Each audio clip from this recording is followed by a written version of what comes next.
Hey everybody, welcome to WildCare. We thought we'd start with introducing ourselves since you always hear my voice on the other side of the camera. I'm Allison Hermans. I'm the Director of Communications at WildCare. And of course we have Melissa Toffelmoyer, our amazing Wildlife Ambassador Program Manager. Today we are going to be giving a pumpkin to Vladimir the Turkey Vulture, who is just behind us. And the fact is Vladimir hates me.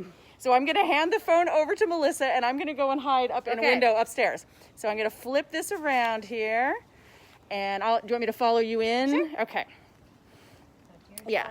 Oh, yeah. Look at that. Goodies. Yummy. Delicious things for Vladimir the Turkey Vulture. Eggs, fish, some mice, all the good stuff that any vulture would love. Any self-respecting vulture would love to eat. Okay, so I'm going to get you that way when you're done, hit finish. All right, so here we go.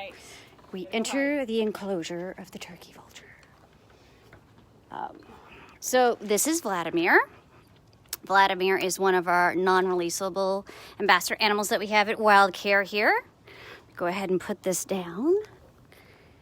And he came to WildCare in 1985, and what happened to him is he was raised as a young vulture by a human. And when that happens, they can't be released back into the wild. They don't know how to survive on their own. So vultures, turkey vultures, oh, there we go, Vlad, are one of three vultures or condors that you find in North America, the other being the black vulture and, of course, our California condor. Out of those three, the turkey vulture has the best sense of smell and is, of course, more successful. So now he's just going to check it out. There you go. And he's going to see that there's good stuff in here. Okay. Now, turkey vultures do not eat any live animals. They don't catch their prey and eat it like a raptor would. They eat carrion, or what we refer to generally as just a dead animal. And let's try to move around a little bit here and see if we can get a better look at what Vladdy is doing here.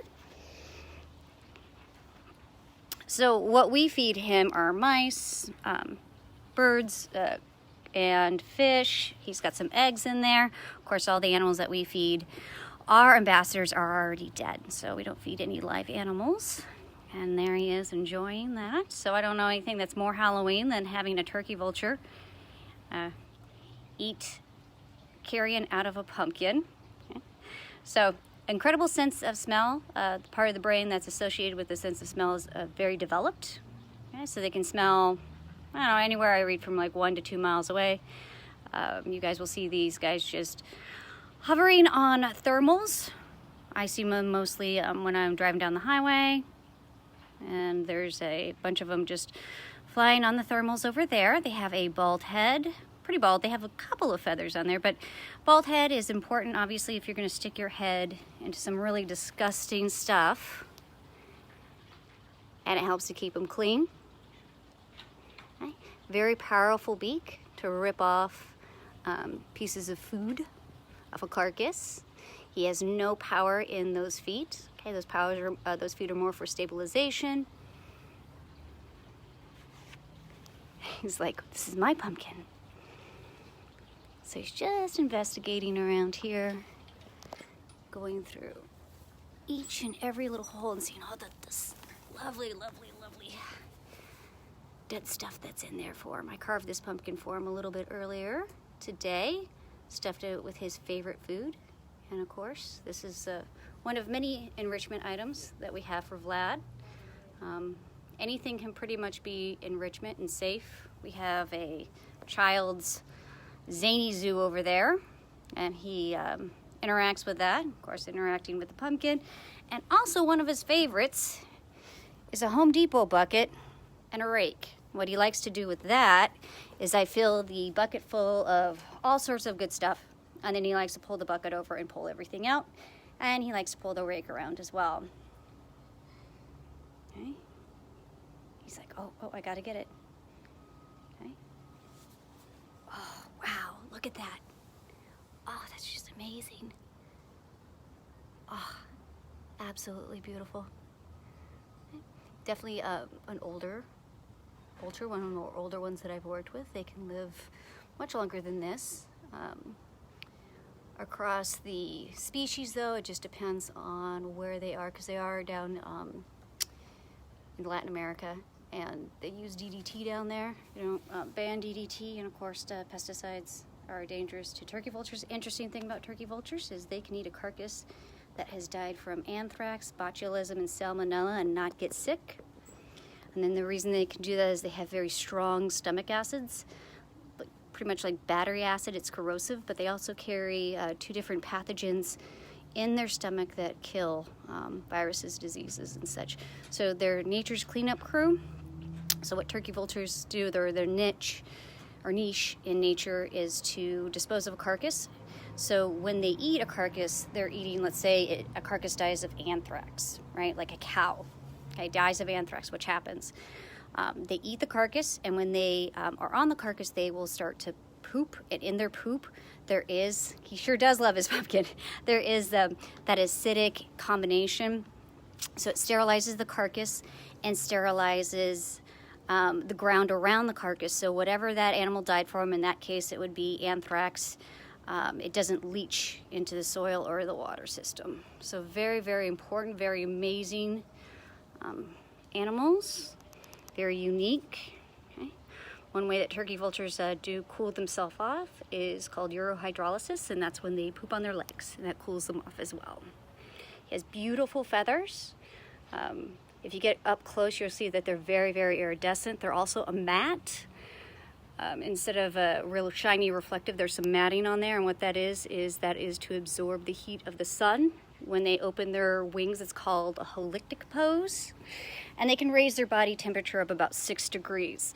So when you're driving around, you might see these guys maybe on fence posts or in a tree, and they are opening up their wings and they are sunning themselves. Yeah, you know, he loves this pumpkin. This is a real treat. Doesn't get more Halloween than this, which is a pumpkin and a turkey vulture.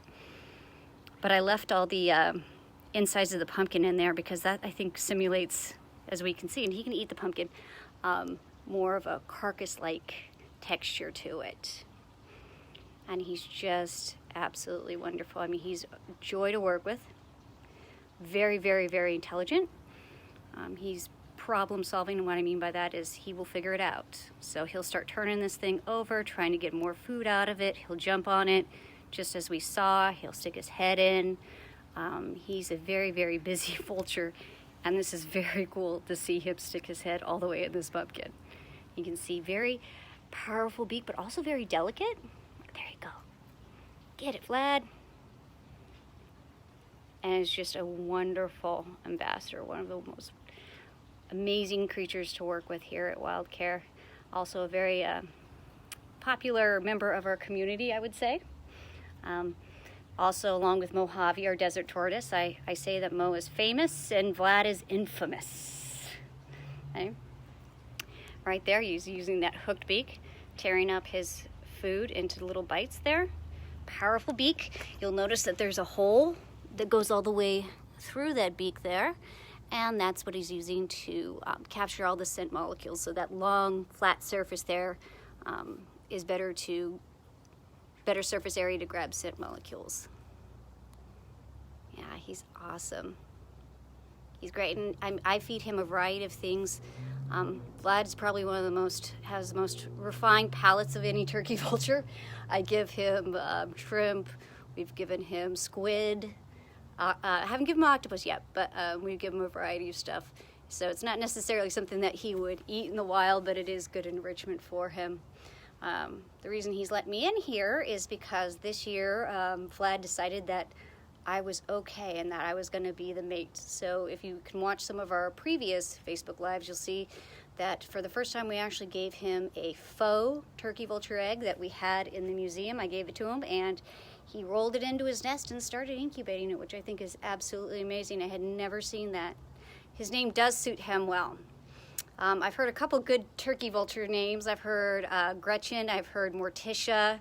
I think my favorite is the one at the Bird Rescue Center, and I think they call theirs Barf or Bartholomew or something like that, and it's great. I'm like, what great names. You know, very Halloween name. Yeah, he's absolutely, yeah. So he's absolutely amazing. All right, well, we're gonna go ahead and leave Vlad here with his pumpkin, getting all that good stuff. And so thank you so much for joining us, and we will see you next week. And happy Halloween! So we will see you next week. Thanks.